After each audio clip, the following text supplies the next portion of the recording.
Bob Russell, County Director, Professor of Theology and Science here at residence. Our mission is to promote creative mutual interaction between theology and science through research, teaching, and public service. And thank you, Russell Fellow, really does all three. Reason for today, much of the conference in the University Journal, now, Theology and Science. Today we're at third year, 3 issues a year. And members get it both printed and online in total. Teaching, so typically comes to one of our doctoral seminary courses, and as part of that course over here. In public service, including last night's book lecture, working with the seminaries.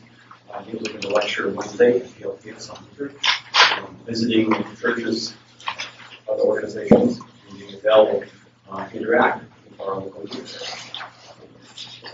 Before introducing Neil formally, last time, let me just say that the word about the J.K. Russell Fellowship, you probably have this smooth done. As you know, my mom established this biannual gifts there. Anyone who said it was founded in the and Wood was committed to the vision of CPS, and in particular, the idea of bringing distinguished scholars around the world to the GQ universities, Bay Area community, for this kind of research and development. She gave us the annual gifts. She died in May, and the board decided to formalize that process to ensure its perpetuity. So we established a fund, sort of honoring my mom with my dad's name, is the J.K. Russell Fellowship Fund, and we're hoping that through donations, that fund is able to support fellowship in perpetuity years of GQ. And I'm very proud to show you the list of people who've already given to this fellowship fund. And to list 2 more that come in, the John Bush Family Foundation and the Jesuit community through William Safer. And I also want to thank Richard Pecunia, who last year was instrumental in us having this fellowship conference in his own generous gifts. So thank you, Richard. In any case, I would encourage you to read about this fund and read about the persons who have given to it. Also see a list of the previous fellows. It's a really seamless list. I'm very grateful for the comments over these 20-some years.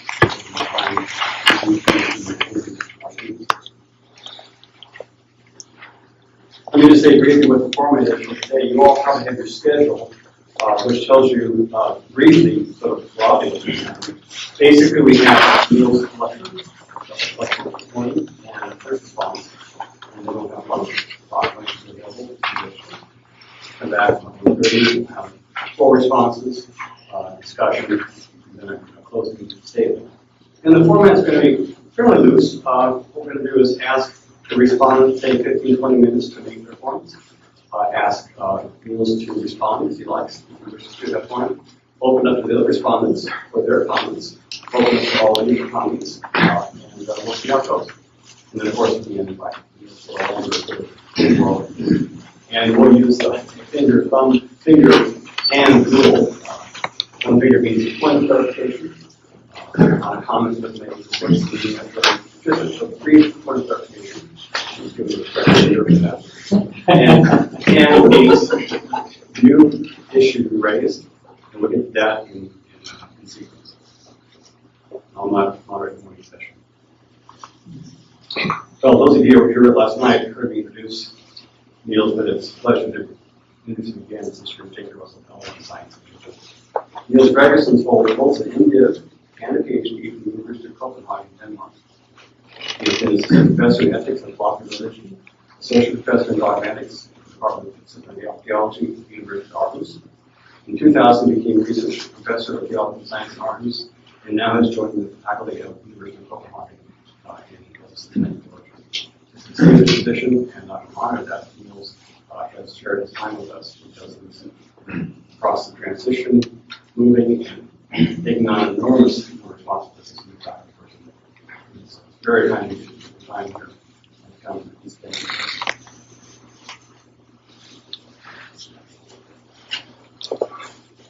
Niels' primary research fields are both systematic theology and the relation of theology and science. And I'm going to just say a little more to the last slide. Niels represents the kind of theologian that I'm so delighted to be able to find. He is in the prime of the career, doing internationally renowned work in systematic philosophical theology, and doing it full board in light of the sciences contributing and critique of that work. And there are very few who are such caliber. And so it's really quite important to see constantly someone who is working as a systematic theologian, and in that context, doing theology and science so aggressively and so creatively. So I want you to keep that in mind. So on a personal, that's what, in many ways, Sequence is about. And I'm so grateful to see that happening and to have whatever we can improve it. He also has a list of publications with more than 400 entries. They include 3 books, 2 co-authored books, and more than 10 edited volumes. In Science and Living, The Concept of Nature in Science and Theology, Rethinking Theology and Science, 6 Models of Current Dialogue, Scientific and Theological Worldviews, Human Person in Theology and Science, Design and Disorder, Perspectives from Science and Theology, and From Complexity to Life, on the Emergence of Life and Meaning. He has served on over 20 boards and committees of societies. In 1992 and 2003, he was the leader of the Danish Science Theology Forum, which is a pleasure meeting that forum several years ago. The presentation of society to see forums internationally carrying on this kind of work. And they have crucial forums. And I'm very grateful for his leadership in that. From 1996 to 2002, he was vice president of the European Society for the Study of Science and Religion, ESAT. And he was gone to ESAT conferences, excellent conferences, spanning Europe and other countries. And again, a very important resource and community for learning conversation in the institutional setting. It's wonderful to see Niels having been vice president for 6 years. In 2002, he was a founding member of the International Society for Science and Religion, called the newest society, a truly scholarly society. And he's talked to me very happy in Boston a few weeks ago. He was on the founding executive committee for the society and has given great leadership to it. In 1999, he was elected to the member of the Learning Society in Denmark, and he served as president in 2002 and 2003. He's the general editor of Studies in Science and Theology and of Issues in Theology and Science for 5 years, assistant editor of Macmillan, the new Macmillan, 2 volumes, that's enormous, important new encyclopedia of science and religion, and he's been the systematic theological editor for the Danish publication. He's a past fellow of the Center for Theological Inquiry at Princeton, as you know, a think tank associated with Princeton Seminary and some important work with that. Association with numerous colleagues. I would say that one of his most famous awards is awarded to the John Heffernan Foundation for $100,000 for being worked on the problem of theology and science and complexity. And we're seeing some of the results of that work here today. Most of the work in progress. I would say I first met Niels when I was lecturing in Aarhus, actually in Copenhagen in 1986, so we've been measured for almost 2 decades. Again in Cyprus, so the European World Conference, and then in Aarhus, and other times. He participated in the CTNS Vatican Observatory Capstone Conference, which was our final conference to assess the success and limitations of the Divine Action Series and to consider our future plans. He has written a fine paper on Ian Barber for the Pesher, which will be coming out hopefully by the AER. And I'm looking forward to sharing it with you. Let me just say one more thing about Niels from the Cambridge Scholarship. I find it extremely impressive that he has really taken on board such a range of issues within science and natural sciences. It really is extraordinary, and I following in the work, say later on with others, he has really taken on board the general field of complexity, chaos complexity in a profound way. And I think it's he's really pushing that frontier forward in ways that haven't been thought through before. It's been considered by many folks, but I think not blunt in any sense of its richness and depth. And is really pioneering that research frontier, that part of the country within geology and science. Just to read some of the science topics and topics of problem science that he has brought on board into his program. It's really extraordinary history. So, neonormative complexity networks, computer-aided studies of complexity in information theory, linear diversification, multi-adaptive exploration of space, complexity of morphology and functional complexity, logical convergence theory and adaptive convergence theory, and for self-organization. The list continues, as you'll see from this presentation today. It's really quite an impressive list, and it really represents the beginning of a seasoned field with great promise in already great contributions, seriously taking the conversation in science, and also pushing the conversation with science and the interaction on further. So without further ado, it's a great pleasure to do some of this great I take the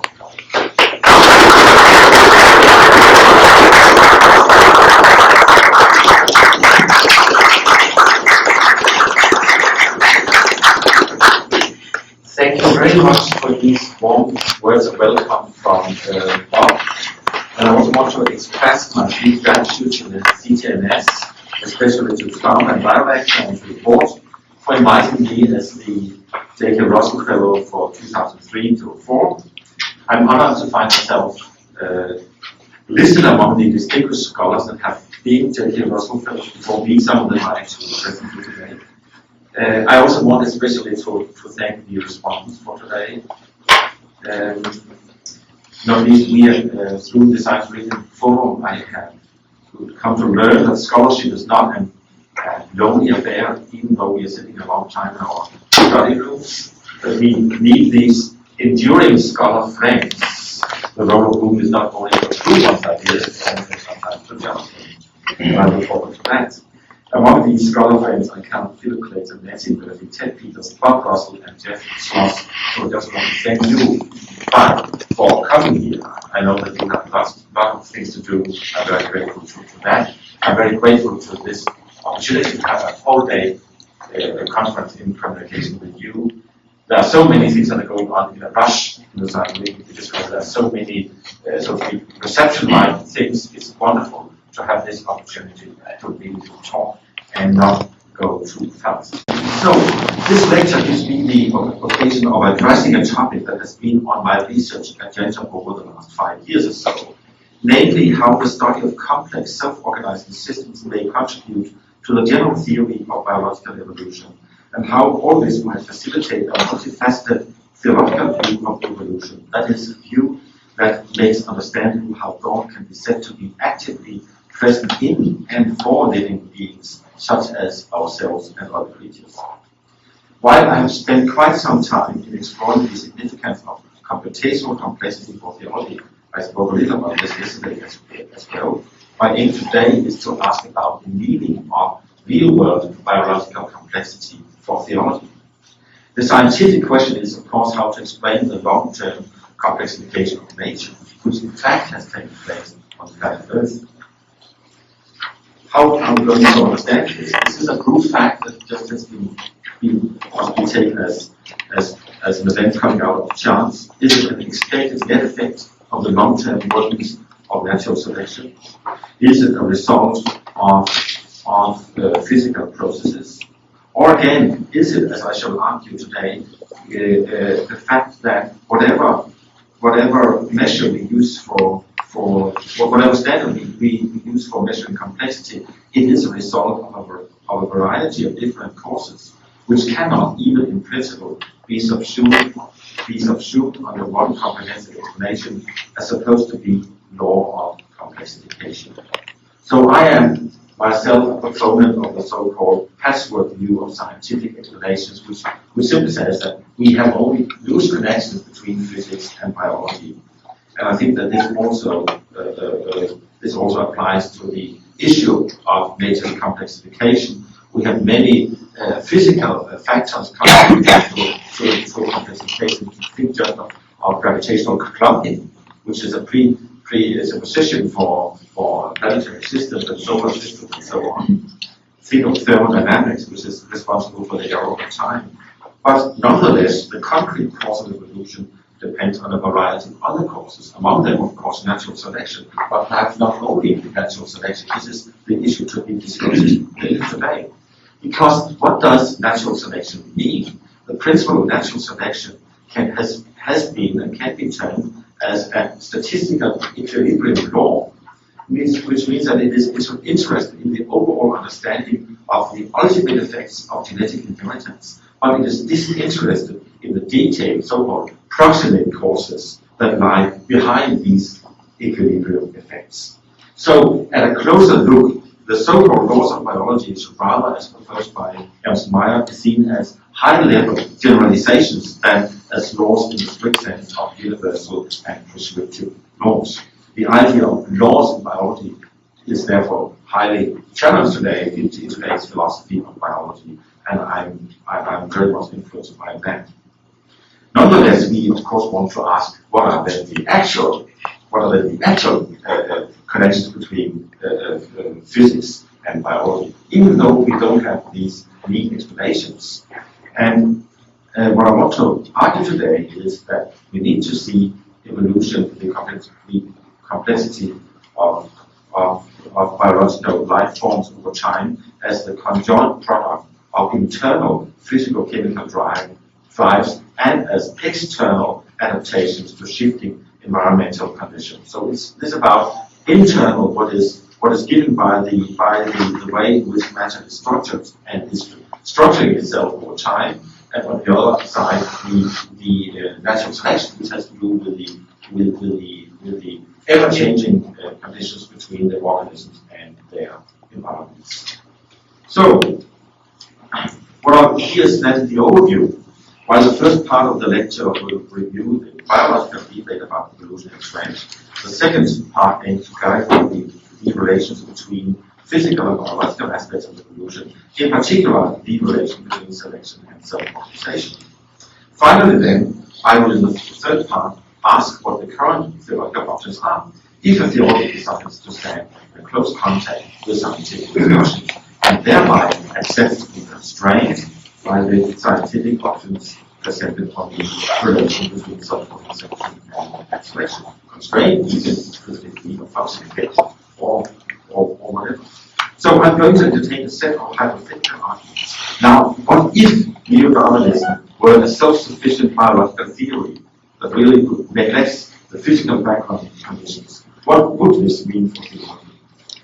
On the other hand, what if the view of convergent evolution was true? The cause of evolution is channeled through a very small window of that which is chemically possible. And finally, what if there exists something like a fourth thermodynamic law of self-organization, which more or less guarantees a general trend towards biological complexity? What would all this mean for a theology informed by Christian commitments? In my case, it could be other commitments as well. So, what are we then going to talk about? We're going to talk about the complexification of evolution. This is the explanation. There is really quite some uneasiness about this in the community of neo-Darwinians. I will come back to what we mean by neo-Darwinians in a while. And one of the voices is Daniel C. Dennett's Darwin's Theory of Science from 1995, which is ample expression of this uneasiness. He says, global long-term process, according to the view that things in the biosphere are in general getting better and better and better, was denied by Darwin. And although it's often imagined by contributors to be an implication of evolution, it's simply a mistake. A mistake no orthodox Darwinians fall for.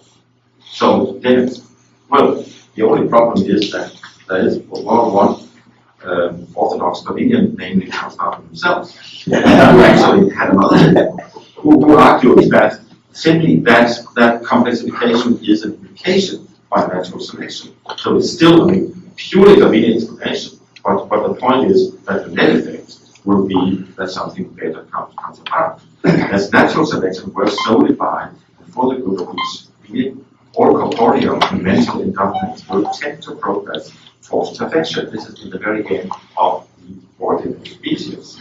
And I can just want to point to Robert J. Richards' very interesting article on the moral foundations of the idea of evolution and progress, Darwin, Spencer, and the neo-Darwinians, in the book Evolutionary Progress, edited by Vitetchi, where he argues simply that there was no difference between Spencer and Darwin from a historical perspective on progress. This does not mean that Darwin was right. It's just it gives us a picture about that often the history of Darwin is from very biased views. Now again to the Esperanto. What are the parameters of biological complexity? Because one of the problems is that we really cannot measure them very exactly. Well, one possibility is to talk about diversification. Diversification is really an implication of Darwinian theory. It's just the case that even if we have a diversification of, say, the species of grass, this doesn't mean that grass is growing better and better over time. Just as we have an endless diversification of snowflakes, but they don't evolve one on the shoulder of the other, they are just different. So diversification is not enough. But we have another very important factor, which is the adaptive exploration of ecospace, which is part and parcel of the Darwinian explanation. What is sometimes referred to as the red bean effect, which means that everything needs to change in order to maintain a population over generations in competition with other species. It actually may have as a byproduct a general tendency towards maximizing the capacities that are essential for survival. The cells are running faster, the gepard has to run even faster, and if the gazelle can outrun a lion, lions are collaborate socially in order to catch the prey, and so on. This is part and parcel, I think, of the evolutionary story, and so really that is on pure Darwinian premises it's possible to argue for a participation of nature. This also goes even if we have to take into account the catastrophes that have taken place in history, especially the big five ecological catastrophes during the last 600 million years, roughly killing up to 96% of all species. So David Engelbart, who has studied these things, he reminds us that almost all species are extinct, as a chapter says. It's a very good reminder. But he also says that evolution seems really to be extinction-driven, and that similar patterns are seen at all scales. That is, when something gets extinct, something else comes up. We don't have any guarantee that it's better, but still, evolution seems to be extinction-driven. Now, we also have other parameters. One is the issue that we all know that, I mean, whales didn't exist 1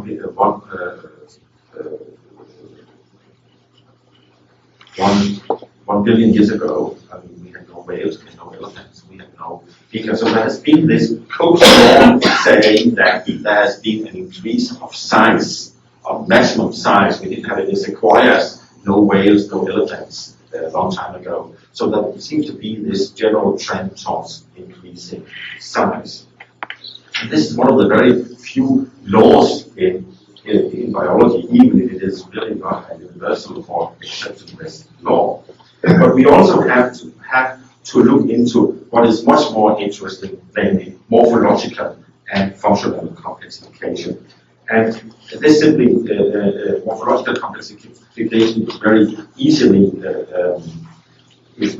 spelled out. I mean, we have this from prokaryotes to eukaryotes and so on to very specialized morphologies, and these are always followed by an increase in functionality, which is nicely summarized by Coach Rostam in Genes, Genesis, and God, where he says that in increases in capacities for centralized control, neural networks with control centers, brains surpassing mere genetic and enzymatic control, increasing capacities for sentience, increasing capacities for locomotion, increasing capacities for manipulation, increasing capacities for acquired learning, increasing the capacity for communication with language, all these take increased complexity.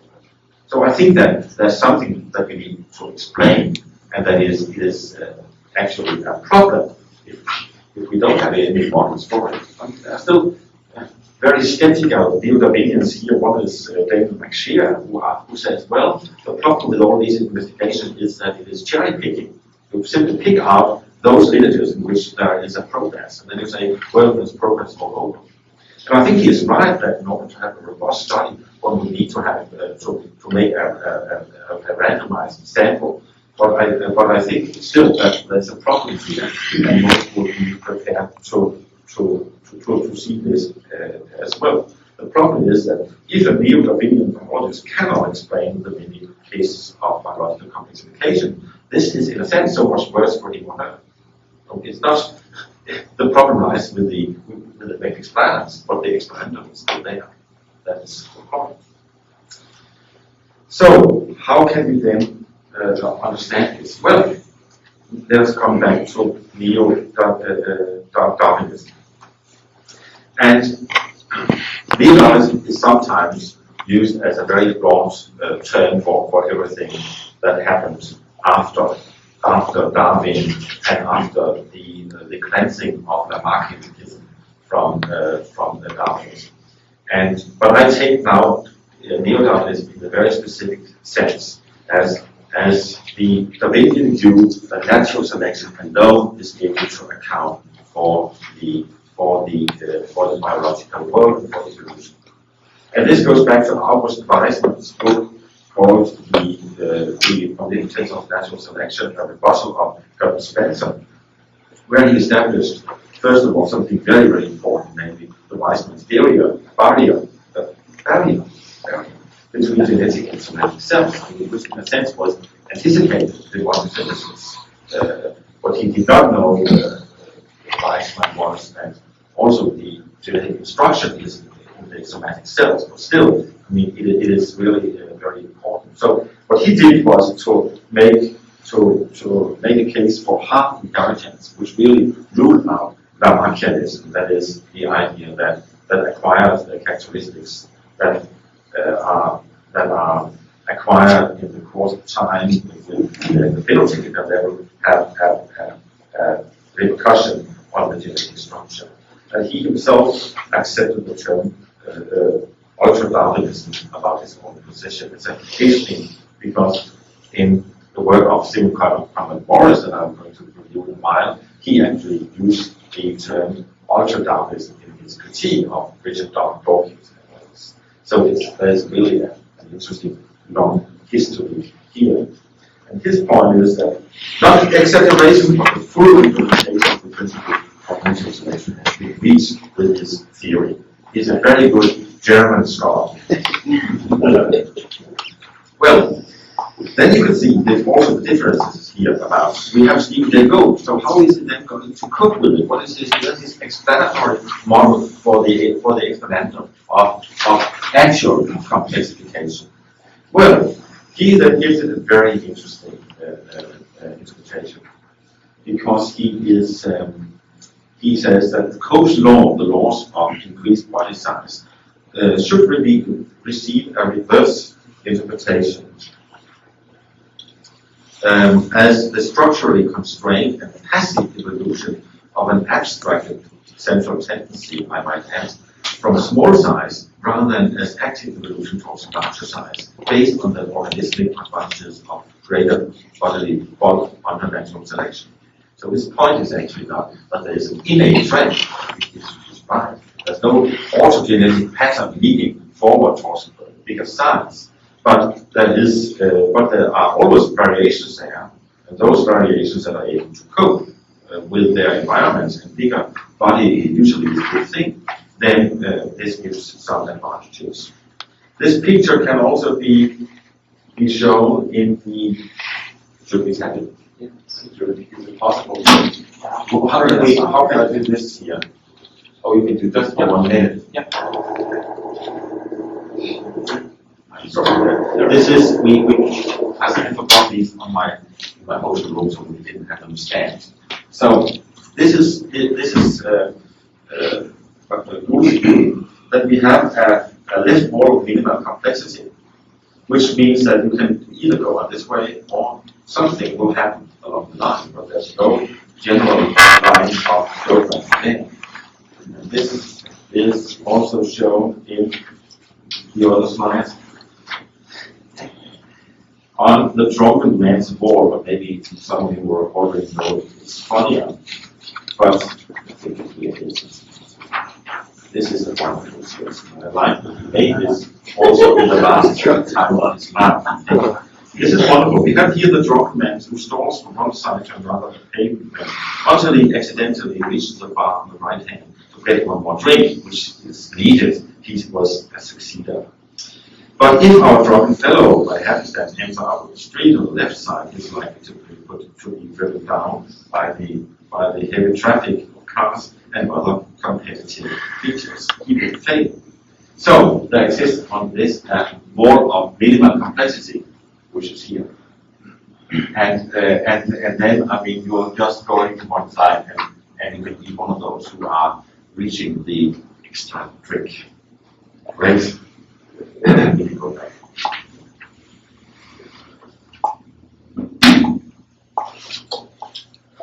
So now I'm going to go into the second model of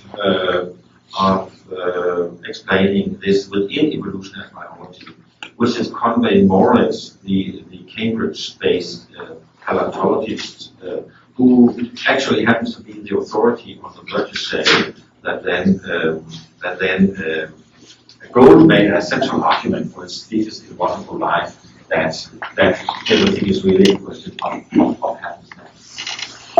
Okay.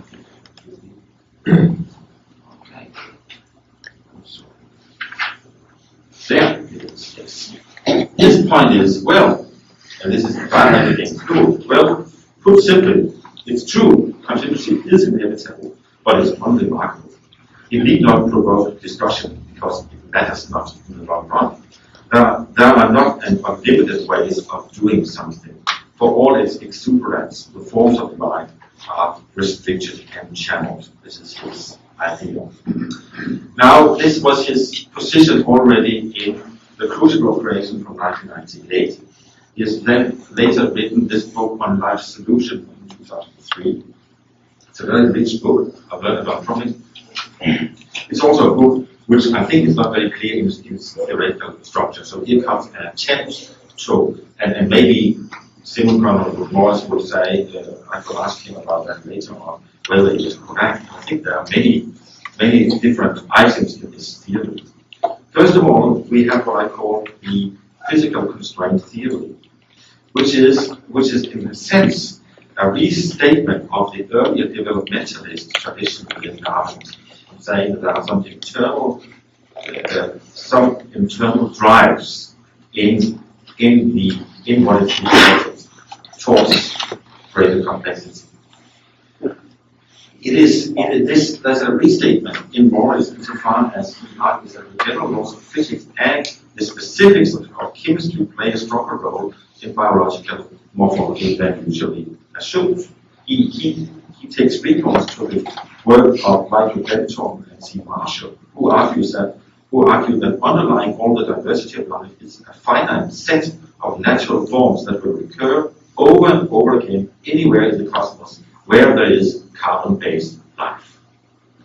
And it's a very good point, and I think that I'm not a biologist, so I have to await the views of others. But I have a strong feeling that they are making a very good point here, and I will take it up in my theoretical exploration later on. So, but it should be said that by doing this, Conway Morris takes leave of the neo or alternative view of the omnipotence of natural selection. But he is still within the general evolutionary synthesis of population genetics. He's an orthodox opinion who has supplemented new Darwinism. Secondly, however, Morris makes a historical thesis that all biological life depends on crucial steps of life that continue in different forms throughout evolution. For example, the molecule chlorophyll, that traps the energy of sunlight, for the Hox gene that goes far back in history and explains the overall likeness between morphological forms such as symmetry and the common structure of tail and head. So this is what I would call the chemical ancestor theory. I just want to say that even though he talks about molecular convergence, I think that this is really not an argument for convergence. Convergence means that something similar pops up in unconnected lineages. But this is really a sort of genetic theory. But okay, then we have finally the morphological convergence theory, which is simply the argument saying that independently of one another, the evolutionary life forms come to the same morphological solutions. For instance, concerning the construction of the camera eye, which is the same in many different species, not also comes up independently in different species. But he also argues that thereby there's also a common exploration of the ecospace, the filling out of the same niches. So if you have eyes, once constructed, you can just see, and then you're seeing, you're interested in the same thing. So there will be a similar interest in the ecospace. This is what I would like to call the adaptational convergence theory. All this means, according to Morris, that there is a patent trend of increased complexity in evolution, a trend which we should not refrain from calling progressive.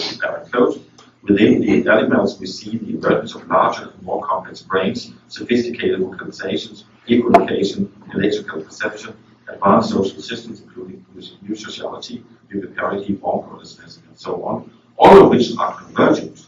Then, to me, that sounds pretty much like progress as it is. That is his position. So, observe, however, that in Gould and Morris, we have to go with two Darwinists. I mean, they're both orthodox Darwinists. But the interesting thing is that neo-Darwinism seems to be challenged from two sides. A neo-Darwinism like Richard Dawkins focuses on the gene alone. In Gould, he's arguing that we have to add to the genetic point of view the historical contingencies. So he and neo-Darwinism is challenged from the historical side in the work of Gould. But in the work of Conrad Morris, neo-Darwinism is challenged from the side of physics and chemistry. I think it's a much stronger challenge myself. So we have here to do with different varieties of orthodox Darwinism, and not about somebody who are simply doing something quite different. Conrad Morris simply discuss intelligent design. He says it is heresy both in biology and in Christianity. So he's very strong on that. But it's also clear that we have to do with different worldviews. I mean, in Gould we have this Lady Locke hypothesis, as he calls it. I mean, that everything is determined by chance, undirected chance. In Conrad Morris, there is probably a motivation even for his research program in religious belief. I don't know. He wouldn't say that. I don't know about this, but he happens to be a Christian believer, and this might have influenced him to embark upon a project, which then only has to stand on pure scientific grounds. You cannot, of course, be an atheist and buy into convergent evolution anyway. There's no, there are only loose connections here between one and another. So what I want to argue now is that it is interesting if we could reach a theory in which historical contingencies and biological selection process are combined, but always seen as to be teamed within a wider framework of nature capable of self-organization. The question is then, how many options do we have for self-organization? It's probably not everywhere, as argued by, say, Stuart Kauffman, or for free, coming up everywhere. It's really rather unrelated to physics and chemistry. Or is it like Conrad Morris that it's channeled through a very small window, but then it is rich in its manifestations afterwards? So I think that there are four ways of understanding the relationship between selection and self-organization. I've been very much influenced by the work on David Depew and Bruce Weber, Darwinism involving, and I'm really even, what I'm doing here is really a more economical psychology than the one that he is presupposing. Well, the first thing is that physical self-organization and natural selection are not closely related. Who are happy about this solution? I think people who are happy to work in biological departments without being disturbed by physicists, and physicists who are happy to work in physical laboratories without being concerned about pollution. So in a sense, this is really, I mean, the standard view today, because it's very comfortable. I mean, and also because there are only loose links between physics and biology, you can't do without thinking how to label. So I think it's also, in a sense, it's a respectable solution, but also a little too respectable. It's a little too Princetonian solution. Then we have the other possibility, saying that self-organization and natural selection are aspects of a single unified process. And I think one can understand Stuart Copeland's position as being on this point. Stuart Copeland, of course, has made some general computational models of co-evolution. I don't want to go into details with them. But he is doing it through Boolean networks, where he is connecting nodes in with connections with K. Then he asks what is happening when we have very many connections, very few connections, or in between. And he makes these pre-integrated computer simulations. And it turns out that if K equals N, that is to have as many connections as you have nodes, that is everything is connected to everything, then you only reach very uninteresting solutions. You have small local optima, but nothing happens. Everything is even out. On the other hand, if you have systems that are only covered to one or the other, or to none of the other, nothing happens either. And it has just turned out that between the values of 2 to 3.5 or 4, then something interesting is happening. It's just the case. What's interesting, of course, is that this is a robust, seems to be a robust structure. It is the way all over. It doesn't depend on what we're talking about. So it doesn't depend on specific ways of setting up the system. And this is what has caused a lot of interest, both in the scientific world and also in subject. There are also problems, of course, and I don't want to go into detail here, but the examples here he gives that should connect his general computational models with real world biology are not always very helpful. I mean, they can turn out to be turned against him, which is fine in a sense, because that means that his theory is falsified. But there are examples where he says that landscape structures, mutation rates, and relationships have to be adjusted to one another. But it's really not the case, because mutations rates are very, very different from one organism to another. They seem to be rather unrelated concerning the survival effects. So there may be a longer goal from computational complexity to real world biology than he suggests. And that's why I think that my own work on these issues have also been now to turn more into investigating concrete models of concrete systems. The problem is, of course, when you are losing the robustness, you're losing the different thing. But still, I think that where computational complexity really will have its success is when it comes to modeling, say, armed societies or the construction of spider nets and so on, very concrete issues. Anyway, we have also the which is that natural selection constraints. So, that natural selection constraints self-organization which drives evolution. The point is here made by David Brooks and Hugh Wiley that evolution takes place as a result of rather than at the expense of increasing entropy. This is a book on evolution as entropy. This is just, I mean, an interesting case, because if this were the case, we would have a physically guarantee of progress in the biological world. And then the natural selection would be something which would then decimate the phase space opened by thermodynamic processes. I'm just saying as a theologian, this would have been a wonderful theory for theologians, if it were true. If it were feasible. But I think it is not. And I think we should stay with reality. Wherever possible. No, I think you should stay with the best theories. But of course, sometimes one also have to take chances with some new theories where they don't know where they are leading yet. So I think that you should not always confine yourself to the theories that were developed 20 years ago or 100 years ago. Then we have the fourth possibility, which I think is the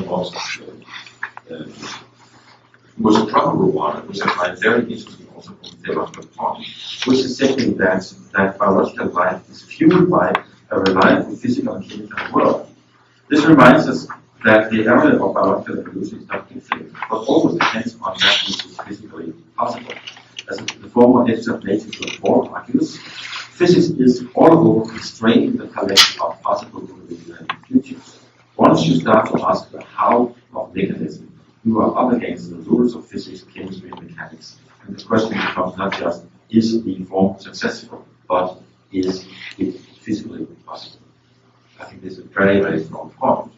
So it's really the fact that there are some channels or constraints for what is possible in evolution. And I think that it's interesting that also this view has been shared in a common publication written by Leonard Smith, Burian, Bauer, J. Campbell, Goodwin, Brian Goodwin, Anthony Kaufman, and David Brown, and Paul. That is really a very research group with very interest. I mean, Stuart Kaufman and Brian would like to say more than this, but I think that they also share this view. So, what then theologically? Now we are beginning to I just say a little about what I think is theological rationality. It is, I think that there's two strategies that I think we should avoid. One is natural theology, saying that we can go from nature to God. So it's also difficult because we don't have any unmediated appeal to nature. I think it's difficult to make an argument which make these unmediated appeals to nature. We always go through science to nature, to natural laws. I'm also very worried about talking about revealed theology, because I don't think that God is revealed in my theology, for instance. Unfortunately, or maybe God is, but then I wouldn't know about it. So, I mean, Revelation is really almost a threefold relationship between God, the one who is grasping the revelation, and the medium itself. So I think that by speaking about that doctrine that's revealed, I just feel that it doesn't make sense from a theological point of view, or from a theological point of view. So I think that where we have to start out is we rather just have safe starters, nature or God. We should simply say, well, we're starting out in the midst of things, in well-developed theories within science, as we just discussed here, but also within theology. So don't start with a very boring little theology.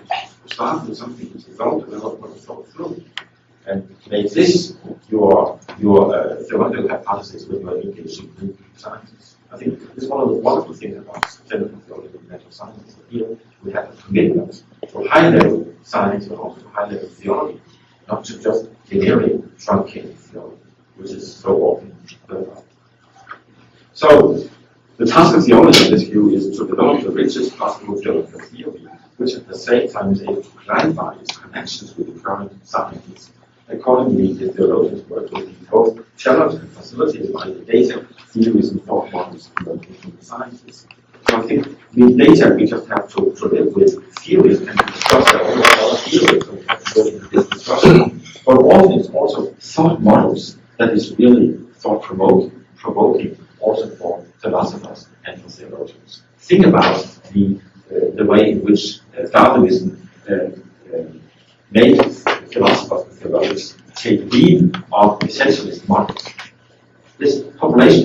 spirits is really giving us a new way of thinking. That's extremely helpful, I think, also in other fields than in strictly biological. So, let me now begin. How can we go? I begin now not with the neo-Darwinism, but with what I call a theology of convergent evolution. So what I want to do now is to make a sort of a stepwise argument. We actually have 4 steps. And I think concerning convergent evolution, it is really, one could say here that theology is really explaining a feature which is there, that there seems to be this potentiality for life in the physical, chemical setup of the universe. This is the feature we for the organization as an understanding of a divine preparation of chemistry for the development of the city. There's a very high degree of consonance here. And it's even the case, I think, that the tighter the light favoring conditions are on the one hand, I mean, the smaller the windows are, and the richer the expressions of life is on the other hand, the more convincing is the theological explanation. And here talk about theological explanation because this is about explaining a meaningful question. How is it that the laws are so fertile? How is it? How does it come that chemistry is as fertile as it is and give way for it? This is not a scientific question, so it's not against science, but it's asked a meta-scientific question which is raised by science. Unfortunately, I think that we don't have very many cases of these strong explanatory possibilities from the scientific theology. So, in reality, I think that we have to do with redescriptions, as we call it, a term that I have borrowed from what's called actions of Davidson. Redescription saying that you're redescribing events. You can never say that what a theologian would say about the evolutionary world can be translated into, say, the population statistics. It will always be something, you will always have different linguistic systems that cannot just be reduced to one another. And I think that there are very interesting things also to think about in neo-Darwinism. So my own first article in the field of science from 1994 was actually theology in the neo-Darwinian world. I'm a happy Darwinist. I just have to be believer in more than Darwinism. And what this means is that we don't have any guaranteed progress. We don't have any absolute guaranteed progress. But we have comparative progress, as we have seen. And we have the net effects progress that we have seen earlier. But it can go on. And I'm sorry, this is actually what's also said in the biblical literature. There will be a fragility of all life. It's like grass. It will die, will wither away. Even the mountains, they will break down, as we see now. And the whole cosmos will dissolve one way or another, we don't mind. But this is the common understanding of the three Christian tradition and modern science. Nothing lasts. Well, that's how we go. Nothing lasts. Another thing is that here I'm talking also about thought models that even if we give away this idea of grand scale teleology, that everything is that there's an autogenetic right of evolution. And I think that what Salvinian, what Darwin really teaches us, is the importance of local purpose. I think that local purpose is also what is concerning us now, this or life, existentially. I really don't know about the plan of my life, but I'm very interested in my wife and my children and how we should, what we should do over the next years. So it's very, very local. So the metaphysical purpose is really something that we as humans are talking about at good conferences, but I think that local purpose is really the most important thing. However, I want to say also that Christians, of course, will claim that they will claim in addition to the European view that a certain global purpose does exist, though it resides primarily in God's mind, and it's only partially reflected in the order of nature. I think that this this would be a standard way. I'm not saying it would be legally, sorry. And so the point is here, to put it in all optimistic terms, that theology is here transcending what is not directly against science. Then we have another step, which is about mutations. The first, what does it mean, chance? What does it mean to speak about Lady Luck, as Goethe says? Well, Lady Luck has no legal status. Lady Luck is a word for the causes that are unknown to us, that are unspecifiable to biological science. So we really don't know what they are. The next step would say, well, as Arthur Keegan has done, well, chance means randomness in a causal sense. It doesn't mean absurdity, meaninglessness. So we shouldn't talk from the fact that we don't know the causes to the notion that things are absurd. This is the failure that Monod made in his famous book on what's called necessity and chance and necessity. One can also go on and say, well, chance has overall beneficial functions. That its fundamental mutations really is a precondition for further growth, for further evolution. And this is part of Arthur Keegan's own theological description. For that theme is that God must now be seen as acting to create in the world through what we call chance operating within the created order, each stage of which constitutes the launching pad for the next, or the crane for the next, to speak with Damon Bennett. This is from Arthur Keegan's piece in the book, in the CTNS Vatican book on evolutionary biology and molecular and evolutionary biology, something like that. The book is out there. Well, we have a third step to go.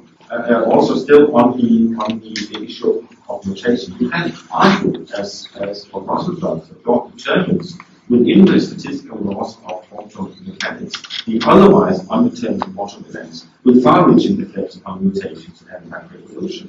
So this gives a way in which we are saying that this theological explanation does not only redescribe facts, but really claims a possibility of divine guidance of the evolutionary process through these quantum events that are not specifiable from a physical point of view. Well, I think that it is here we have a theory which can be discussed, scientifically. Is it really possible to affect the macrobiological evolution via quantum events? I don't know. This is a scientific question. That there are causal connections. It's quite evident. You have that in quantum chemistry. So it's but how far can we really? This is a scientific issue. But I'm very interested in this view for several reasons, for theological reasons. I think that the interesting thing is that on this view, first of all, we have a theology which is related to a specific scientific theory.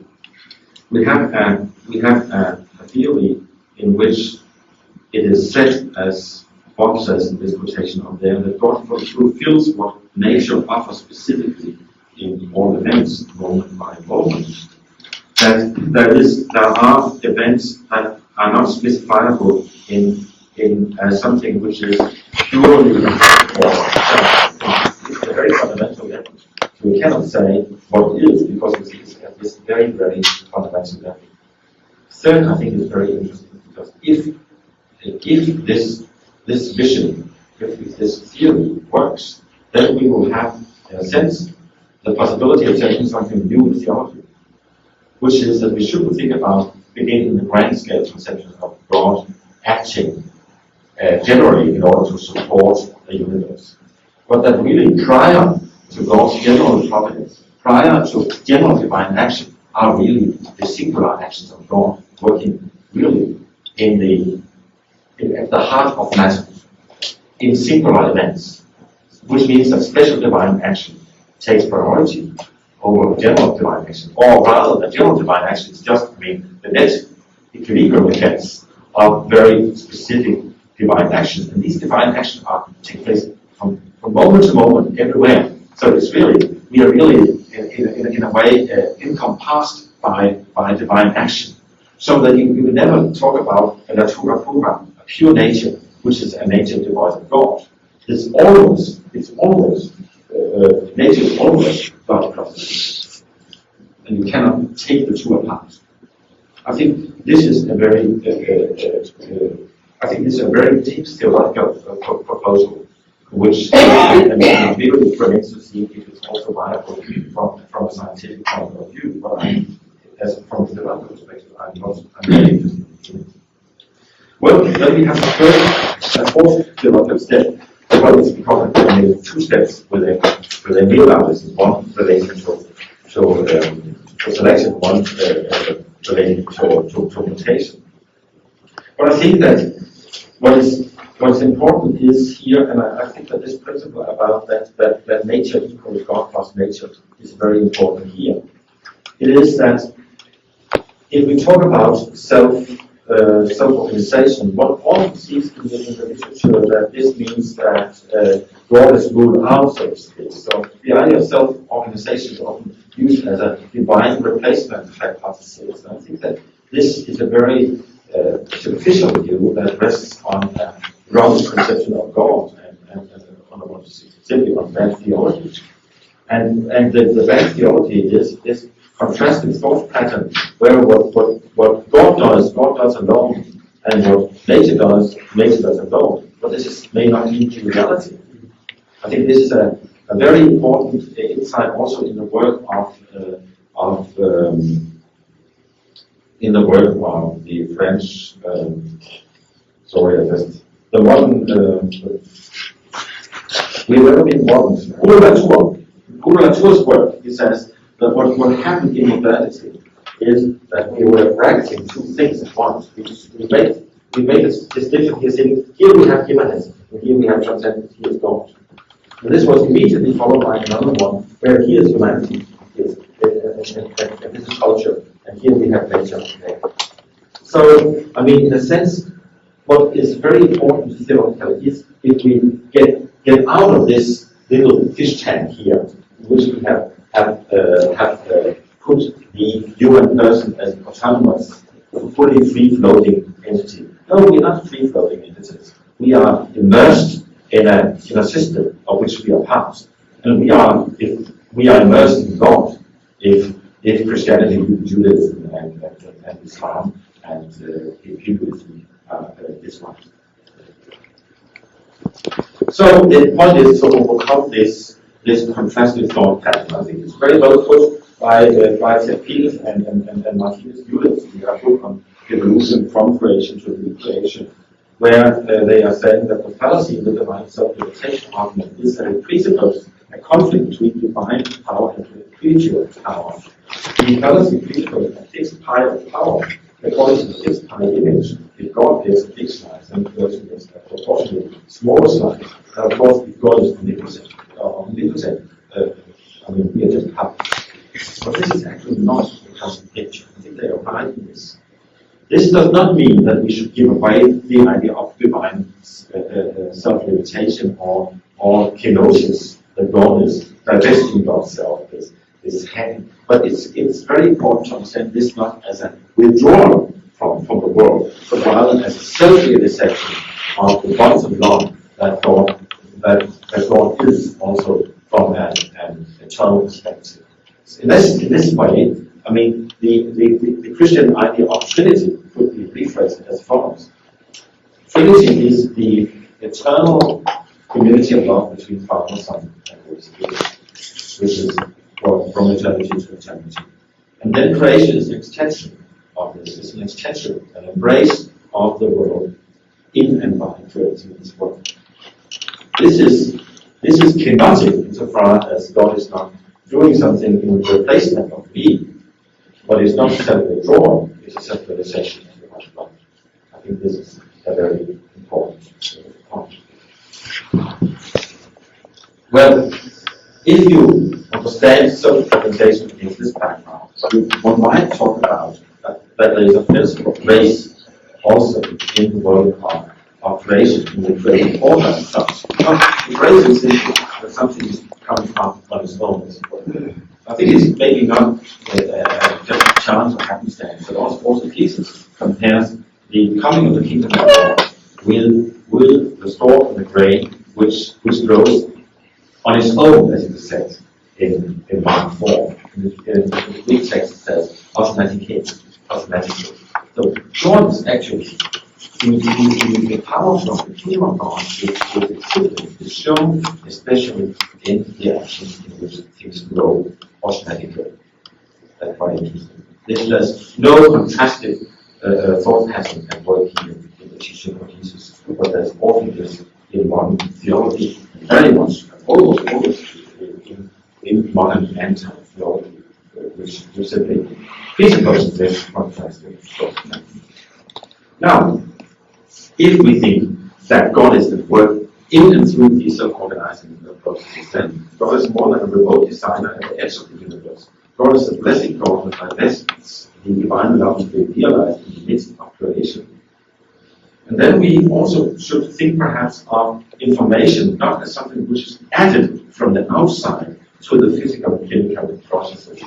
One often sees in the literature with science and religion, I found both in the writing of John Paul and in the postmodernism a tendency to understand information as something added to physics, but is actually growing out of physics and chemistry. So we have to maybe to reintroduce the concept of information to the very concept of matter or mass, energy, and information. So instructional information, as we have it in DNA, is emerging from within the physical and chemical bottom up. Likewise, God also works from within creation bottom up, rather than introducing information to the natural. Some elements there that has to be rethought also in the scientific discussion. In short, I'm not afraid of bottom up processes. I just love it. Yeah, especially with script costs. But the point is that by virtue of this self-organization from below, structures are presented that begin to have a repercussion on the underlying parts. And how we then have to think about this is really what is very much at the center of discussion. There's no new informational force at play here, but there is a selection of the pathways in which these systems are going to work and can work. So, I then come from my academic perspective, and I really have it in my mind to write what I'm saying here, but I'm just saying, as I said yesterday, that I find myself as a sort of Orthodox Christian. I don't know whether my belief is really good. That's a question for God to decide. But I understand myself as an Orthodox Christian in the sense that I believe that God is not only that God has a distinctive character, that God is eternal, that God is not only at prey of the course of evolution. So I believe, so to speak, in the distinctiveness of God. So God does not die, even if the cosmos dies, and so on. But I think we have to be very, very naturalistic in our way of thinking. Naturalism, of course, means different things. It can be physicalism, it can be something which says that we have to understand things coming out of the specific physical parts. Maybe nature is not describable in terms of isolated physical parts. Maybe this is one of the lessons that we have to learn.